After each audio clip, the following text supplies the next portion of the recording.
STL Today Talks is presented by Webster University, which offers innovation and leadership in online learning with the flexibility you need to fit your schedule. Visit webster.edu to view the undergraduate and graduate degrees available online. One more question. Have you guys been thinking about or found a way to do things, performances outside that we can buy tickets to? Because I just feel like there's a huge demand, and I would buy a ticket to watch any performance of any of your institutions outside in a heartbeat. Can you talk a little bit about that? Well, as the outdoor theater, I know, right? I know. There's a lot of information about obviously the reduced spread outdoors. Right. It still comes down to the volume of people.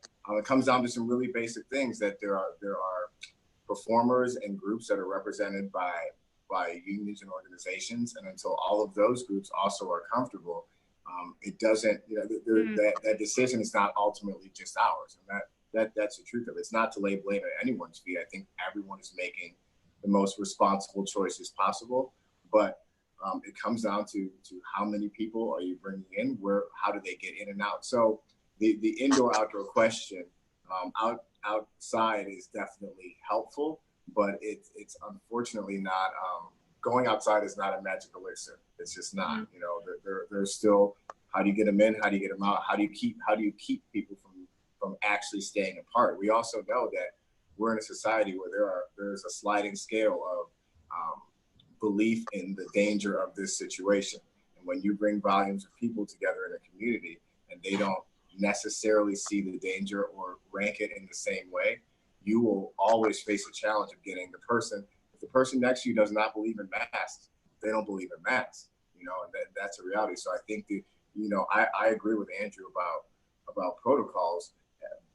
The truth is that I shouldn't say that, but the reality is they go so far, and then you need individuals to participate, because without them voluntarily participating in those protocols, we're not going to see bouncers at the Muni. Like, we're just going to need to have bouncers there to say, oh, this many people can go in. You have this pared down, stripped down number of performers on stage. I mean, I know. And I think that's a really interesting point. What we all do, there's such a human element to it, right? I don't know how you do a musical and you convey a scene about emotion with a face shield necessarily. So there are some of those parts that fundamentally what some of us do require human proximity for the actors and in the audience. So there are challenges. Now some people have answered the outside question. I know there's a venue, I think, in towards St. Charles, that they're doing the drive-ins and those kind of things. So those exist, but everyone has to measure if those answer their mission or not. Right. Can anybody else chime in on whether there's possibilities of things outside? We are certainly looking at it. Partially, we're sort of waiting for it not to be 95% humidity and 95 degrees outside, because I don't think anybody would want to be out. Maybe you would. Maybe you're ready. You're that hungry for it. But I think it would be much more pleasant and successful. Maybe it's a cordoned off area. Bring your own chair. Stay in your zone. But as Kofi says, we still have to get people in and out to the bathroom. We still have to figure out how to get people to the bar, and so they don't congregate and they don't, there's a lot of hurdles to overcome, and outside isn't a magic bullet, although it certainly seems like we could achieve it quicker, mm-hmm. and, more quickly than an in-person version. Yeah, I think that for a lot of venues, being on a college campus, you don't have that. But I think that a lot of venues are going to have to start anticipating losing their bar revenue. That will be something that doesn't come back for a while. I think even after we get back, I think, dealing with protocols of how we get them in and out of facilities, how we get them to the restrooms are things that we know we have to deal with. I think that being able to serve them a drink will not be central to us coming back.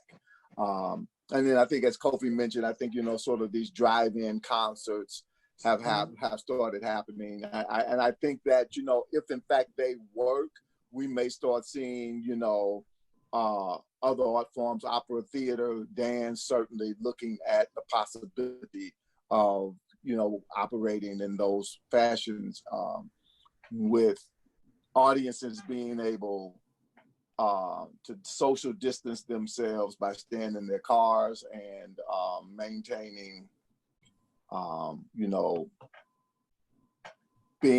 not being in close proximity that way. But, a big part of this, in terms of, like, as you mentioned, audiences are ready to come back now. A lot of audiences are. I mean, and so I think that in line protocols in place and people feeling comfortable, artists are ready to work.